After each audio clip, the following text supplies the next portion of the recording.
बिहार विधानसभा में दूसरे चरण की 94 सीटों के लिए वोट डाले गए। दूसरे चरण में 17 जिलों के 2,86,11,164 मतदाताओं ने 1463 प्रत्याशियों के किस्मत को ईवीएम में बंद कर दिया। मतदान केंद्र के बाहर सुबह से ही वोटरों की लाइन लगी रही। कोरोना संकट की वजह से मतदान केंद्रों पर खास व्यवस्था की गई थी और लोग पूरे उत्साह के साथ अपनी बारी का इंतजार करते देखे गए। सुबह के वक्त बिहार के मुख्यमंत्री नीतीश कुमार ने पटना में मतदान किया। वोट डालने के बाद नीतीश ने विक्ट्री साइन दिखाया और लोगों से अधिक वोट डालने की अपील की।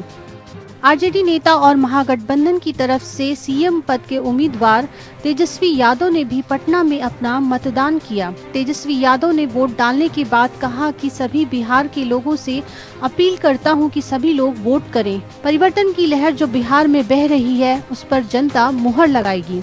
जो परिवर्तन की जो लहर जो बह रही है, जो बदलाव लोगों के मन में है, मुझे पूरा भरोसा है कि लोकतंत्र में सब लोग अपने मतों का इस्तेमाल करके बदलाव जरूर करेंगे।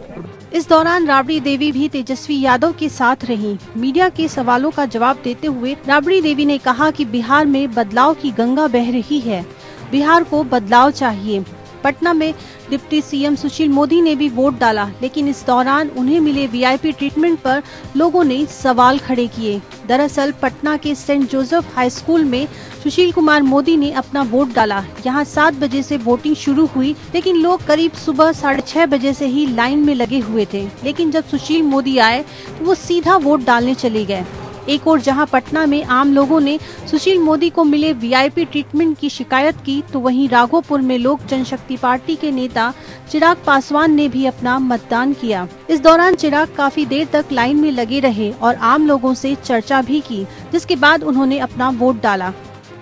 पहले चरण में तो जो रुझान आए थे वो तो एक तरफ है, बट अब दूसरा चरण तो एकदम पूरी तरीके से स्पष्ट कर देगा कि मुख्यमंत्री मौजूदा नीतीश कुमार जी कभी बिहार प्रदेश के मुख्यमंत्री दोबारा नहीं बनेंगे।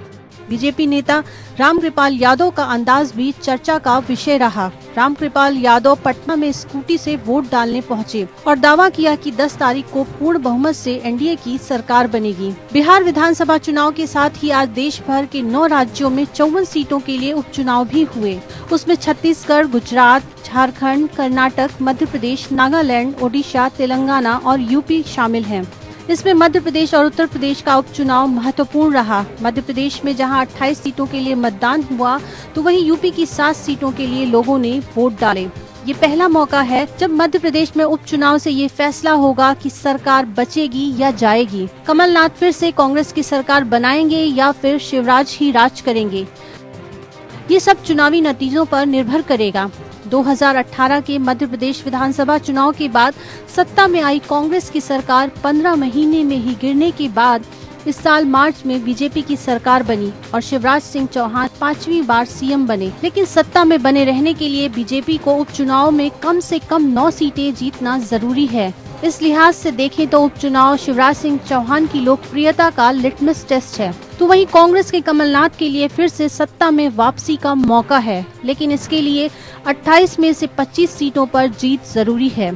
तो वहीं यूपी में उपचुनाव के नतीजों से सरकार पर तो कोई असर नहीं पड़ेगा, लेकिन इतना तो जरूर पता चलेगा कि 2022 में होने वाले यूपी विधानसभा चुनाव के लिए जनता का मूड क्या है। Bureau report.